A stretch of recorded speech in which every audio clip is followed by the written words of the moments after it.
Nike is set to bring back the Air Foamposite One Deep Royal for fall 2025, marking the return of a fan-favorite colorway that originally debuted in 2016.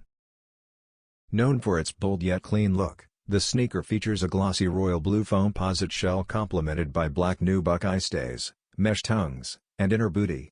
Subtle white hits on the swoosh and pull tab add contrast, while an icy translucent outsole completes the familiar design.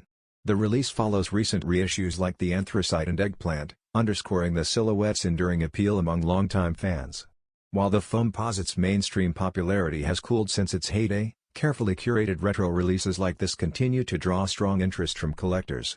The Air Foamposite One Deep Royal will launch in fall 2025 through Nike SNKRS and select retailers, priced at $240 US.